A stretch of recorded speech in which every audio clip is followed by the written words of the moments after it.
Good morning dear student. आज की online कक्षा में आपका स्वागत है।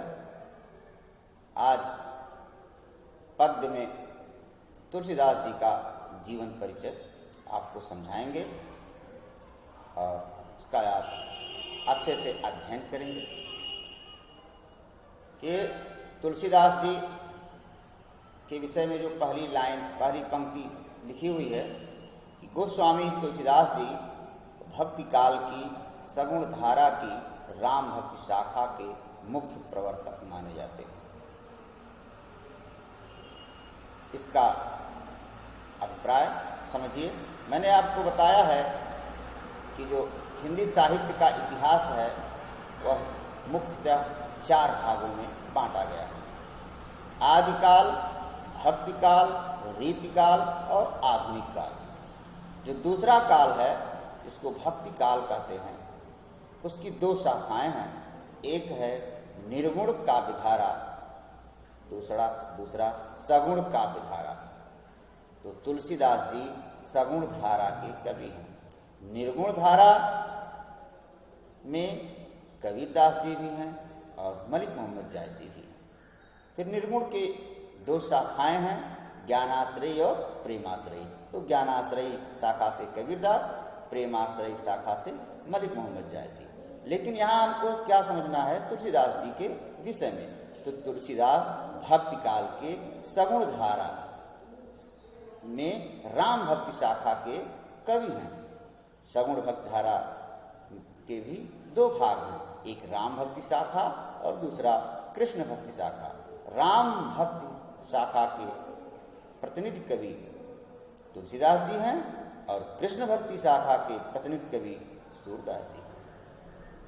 तो यहाँ पहले पंक्ति से आप समझ चुके होंगे कि गोस्वामी तुलसीदास जी भक्ति काल की सगुण धारा की राम भक्ति शाखा के मुख्य प्रवर्तक माने जाते हैं, मतलब प्रतिनिधि कवि, मुख्य प्रवर्तक।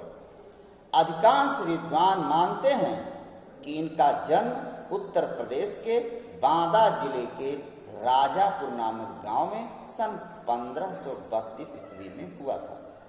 कि जन्म के विषय में क्या बताया गया कि बांदा जिले के राजापुर नामक गांव में सन 1532 ईस्वी में हुआ। इनके गुरु का नाम गुरु नरहर दास इनके गुरु थे, जिन्होंने इन्हें वेद, पुराण तथा अन्य शास्त्रों का अध्ययन करवाया। इनकी मृत्यु सन 1623 में हुई। तुलसीदास राम के अनन्य भक्त थे। संवत 1631 में इन्होंने रामचरितमानस की रचना प्रारंभ की। जैसा कि आप सब जानते होंगे, रामचरितमानस हिंदू धर्म का बहुत ही पवित्र ग्रंथ माना गया है। अवधी भाषा में वह रचित है।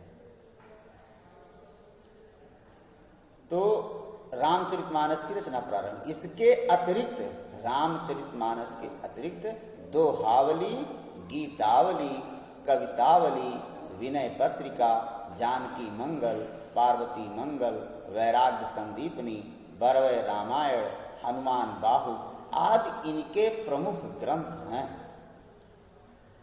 तमाम अधिकांश स्रोतों से यह ज्ञात है कि तुलसीदास जी ने लगभग 12 ग्रंथों की रचना की है, जिसमें कुछ अवधी भाषा में तथा कुछ ब्रज भाषा में इन्होंने लिखा। लेकिन रामचरितमानस अवधी भाषा में है। यह आप हमेशा इस तथ्य को ध्यान में रखिए। आगे तुलसीदास जी की भाषा ब्रज और अवधी दोनों ही है। रामचरितमानस इनका सर्वाधिक लोकप्रिय ग्रंथ है, सबसे लोकप्रिय, सबसे प्रसिद्ध है हिंदी में। क्या? रामचरितमानस। इसकी गिनती विश्व के प्रमुख ग्रंथों में की जाती है। इस ग्रंथ में भारतीय संस्कृति, धर्म, दर्शन तथा भक्ति का अद्भुत समन्वय देखने को मिलता है।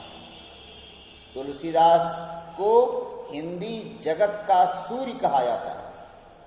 बहुत ही महत्वपूर्ण पंक्ति, तुलसीदास को हिंदी जगत का सूर्य कहा जाता है।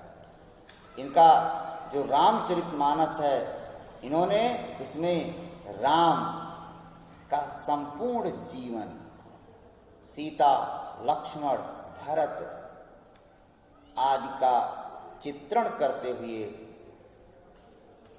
युद्ध रावण से जो हुआ, खरदूषण से हुआ, कुंभकर्ण से, मेघनाद से आदि का चित्रण रामचरितमानस में तो किया ही गया है, सभी जानते हैं। लेकिन रामचरितमानस में जो मर्यादा इन्होंने परिवार के विषय में दिखाया, जो समन्वय इन्होंने सगुण और निर्गुण में, शैव और वैष्णव में, राजा और प्रजा में दिखाया है, वह अपने आप में बहुत ही अनुपम है, जिसका वर्णन कहीं नहीं मिलता।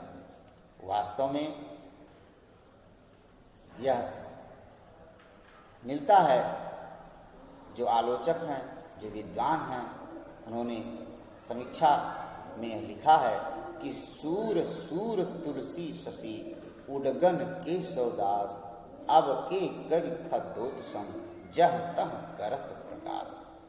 हिंदी साहित्य में कुछ विद्वानों ने सूरदास जी को सूर कहा है। सूर सूर तुलसी को चंद्रमा माना गया है।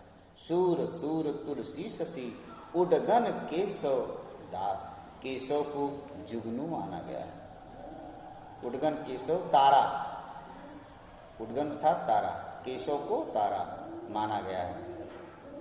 सूर सूर तुलसी शशि उडगन केशवदास, अब के कवि खाद्योत्सम, और अब के कवियों को जुगनू जहाँ तहाँ करत प्रकाश।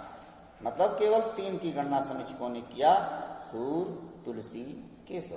किंतु ऐसा नहीं है, यह मानकर आपको नहीं चलना है कि केवल हिंदी में जो आलोचकों ने कहा है वह सत्य है, बल्कि कबीर, जायसी, रहीम, मीरा, पद्माकर, घनानंद, बोधा, आलम, ठाकुर, भिखारी दास, ऐसे बहुत से कवि हैं।